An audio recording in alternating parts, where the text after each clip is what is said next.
అడ్డగోలు ఫీజులకు అడ్డుకట్ట. ప్రైవేట్ బడుల్లో ఫీజుల నియంత్రణకు సర్కార్ చర్యలు. ఫీ రెగ్యులేషన్ కమిషన్ ఏర్పాటు, చట్టం తెచ్చే యోచన వచ్చే ఏడాది నుంచే అమల్లోకి తెచ్చేందుకు ఏర్పాట్లు. ఇప్పటికే ప్రక్రియ ప్రారంభించిన విద్యా కమిషన్, స్కూల్ మేనేజ్మెంట్లు, స్టూడెంట్ యూనియన్లు, పేరెంట్స్తో సమావేశాలు, ప్రాంతాల వారీగా కేటగిరీలు, క్లాసుల వారీగా ఫీజులు పెట్టాలని ఆలోచన. వచ్చే నెలలో ప్రభుత్వానికి నివేదిక. సో సమరీలు ఇచ్చిండ్రు ఫ్రెండ్స్. ఆల్మోస్ట్ రాష్ట్రంలో 11,445 ప్రైవేట్ స్కూళ్ళు ఉన్నాయంట, కార్పొరేట్ స్కూళ్ళు ఉన్నాయంట. అందులో 34 లక్షల మంది విద్యార్థులు చదువుతున్నారట.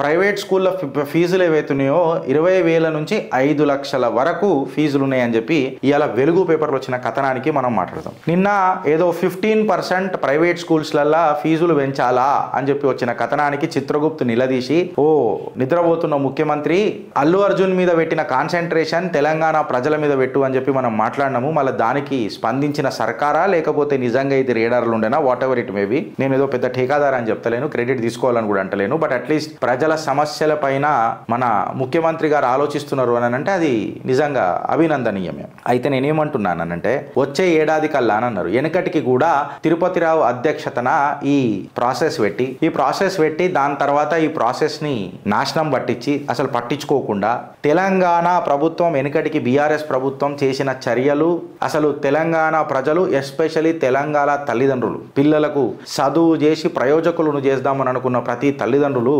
ఎట్లా తడపడాంచిరు అనేది మనం అందరం చూసినాం. దాని మీద ఏమి యాక్షన్ తీసుకోలే. ఇప్పుడు మన ముఖ్యమంత్రి గారు వచ్చి దీని మీద యాక్షన్ తీసుకుంటా అంటారు. ఖచ్చితంగా దీన్ని మేము రెగ్యులేట్ చేస్తామని అంటారు. సో ఆబ్వియస్ గా ఈయన ఇప్పుడే ముఖ్యమంత్రి అయింది కాబట్టి, రాష్ట్రానికి 2వ ముఖ్యమంత్రి కాబట్టి, నెక్స్ట్ ఇయర్ చేస్తానన్నాడు కాబట్టి ఆ నెక్స్ట్ ఇయర్ ఒక టైం లైన్ పెట్టి చెప్తే బాగుంటుందని చెప్పి నేను అనుకుంటున్నా రేవంత్ అన్న. బికాస్ ఏప్రిల్ మేలో వచ్చేసరికి ఫీజులు చేయాల్సి వస్తుంది. దానికంటే ముందే కట్టాల్సి వస్తుంది నిజంగా కరెక్ట్ గా చెప్పాలంటే. ఎందుకంటే నాకు తెలిసి స్కూళ్ళు స్టార్ట్ అయిపోతాయి కదా, ఎప్పుడు జూన్లో స్కూళ్ళు స్టార్ట్ అయిపోతాయి. సో మార్చ్ ఏప్రిల్ మేల ఫీజులు, బట్టలు, స్కూళ్ళు ఇవన్నీ కొనుక్కోనాల్సి వస్తుంది. సో ఈ యూనిఫామ్లు కానీ అవి కానీ నియంత్రణ కానీ కానీ అవి జూన్ జూలైలో పెట్టి ఫాయిదా కాదు, ఇప్పుడే ఏదైనా తీసుకోవాలా.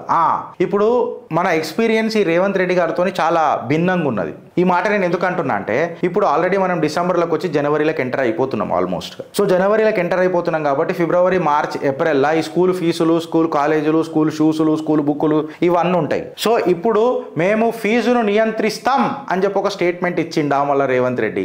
మళ్ళీ స్కూలు యాజమాన్యాలన్నీ ఎన్ని స్కూళ్ళు ఉన్నాయి మొత్తము 11,454 ప్రైవేట్ స్కూళ్ళు ఉన్నాయి తెలంగాణలో. మళ్ళీ 11,454 స్కూళ్ళ యాజమాన్యం మొత్తం రేవంత్ రెడ్డి దగ్గరకు పోయి సార్ షాళ్ళు కప్పి సార్ అని అంటే ముడుపుల కోసము మళ్ళీ ఈ మాటలా, లేకపోతే నిజంగానే చిత్తశుద్ధితో ఈ ముచ్చటన అని అనేది ఒక పెద్ద ప్రశ్న. Because experience with Revanth Reddy has always been adverse. అది హైడ్రా తీసుకున్నా ధమ్కి ఇచ్చిండు, దాని తర్వాత జిందగీలో ఆడో ఈడో ఇంకొకడెవడో ఆడిస్తుంటాడు బ్రో, అందులో ఒక ఇన్కన్వెన్షన్ పడగొట్టి భయపెడుతుంటాడు బ్రో, ఇట్లనే పోయింది. దాని తర్వాత నెక్స్ట్ ఏం వచ్చింది, తగ్గేదేలే అని చెప్పి ఒక ఫైర్ అని అంటే I'm a star, I'm a wild fire అని చెప్పి ఈయన కూడా తగ్గేదేలేనని అన్నాడు. అసలు నాకు మొన్న నాగార్జున గారు పోయి షాలు కప్పుతుంటే ఆయన ముఖం చూస్తుంటే నవ్వు వస్తున్నది నాకు. ఇంత బాధను లోపల పెట్టుకొని మీరు నడిచొస్తే మాస్, మీరు మాట్లాడితే మాస్ అని అనుకున్నాము. మీరు షాలు కప్పుతుంటే ఇంత క్లాస్ ఉంటుందని నేను ఎప్పుడు అనుకోలే అక్కినేని నాగార్జున గారు. But I still appreciate. ఎందుకంటే మీ సౌమ్యానికి నేను దాసుడిని అయిపోయినా. మనసులో బాధ అంతా పెట్టుకొని పొలిటికల్ వెండేటా క్రియేట్ చేసిన ఒక ముఖ్యమంత్రికి పోయి మీరు షాల్ కప్పిరు చూడండి. నాకు ఒకటి అర్థమైంది, నేను ఒకటి నేర్చుకున్నా. ఏందని అంటే మా గురువు గారు కూడా నాకు పదే చెప్తుంటారు. నేనేమన్నా అంటే, గిరీష్ మనకు వ్యక్తులు కాదు సమస్య ఇంపార్టెంట్, సమస్యల పైన మనం పోరాడాలి. సో నాగార్జున గారు కూడా మేబీ సమస్యనే దృష్టిలో పెట్టుకొని వ్యక్తిత్వం పక్కన పెట్టి కూడా పోయిండొచ్చు. సో ఇప్పుడు ముద్ద స్కూల్ ఫీజుల కాడికి కాబట్టి డిసెంబర్ పోయి జనవరి ఆల్రెడీ వచ్చేసింది కాబట్టి స్కూల్ ఫీజులు, స్కూలు నియంత్రణ ఎక్సెట్రా చేస్తున్నది కాబట్టి కార్పొరేట్ స్కూళ్లకు జర ఇట్లా దుర్బీన్ పెట్టి చూసి నా నిఘా పడ్డది, నేను చూస్తున్నా, నా దగ్గరికి రారా, బొకేలు ఇయ్యరా, షాళ్ళు కప్పరా అన్న ప్రక్రియ మొదలెడతాడా, లేకపోతే నిజంగా తల్లిదండ్రులకు ఏమైనా ఏమన్నా ఊరట కలిగిస్తాడా? భవిష్యవాణి చెప్పడానికి ప్రయత్నం చేస్తున్నా, బికాస్ నాకు అనుభవం అనుముల రేవంత్ రెడ్డి గారితో నిజంగా చెప్పాలనంటే అంత ఆనందమయం కాదు, లేదు. మేము మాట్లాడింది కరెక్టా రాంగా? కమిటీ పెడతానన్నావు, అది పెడతానన్నావు, it's too late mister CM. చేసేది ఉంటే ముందే చేసేసేది ఉండే. ఇది కేవలం పేపర్ స్టేట్మెంట్లేనా, లేకపోతే నిజంగా ఏమైనా కాంక్రీట్ యాక్షన్స్ ఉంటాయా? ఆలోచిస్తారా లేక అనుభవిస్తారా? మేము మాట్లాడేది రైటా రాంగా ఫస్ట్ కమెంట్ రూపంలో చెప్పండి. ఇది కేవలం పొలిటికల్ స్టంటేనా, లేకపోతే నిజంగా ఏమైనా యాక్షన్స్ ఉంటాయా? నేను క్యాలెండర్ నోట్ డౌన్ చేసి పెట్టుకుంటున్నా. రెండవ ముఖ్యమంత్రి వర్యులు అనుముల రేవంత్ రెడ్డి గారికి చెప్తున్నా, నేను ఈ క్యాలెండర్ నోట్ డౌన్ చేసి పెట్టుకుంటున్నా.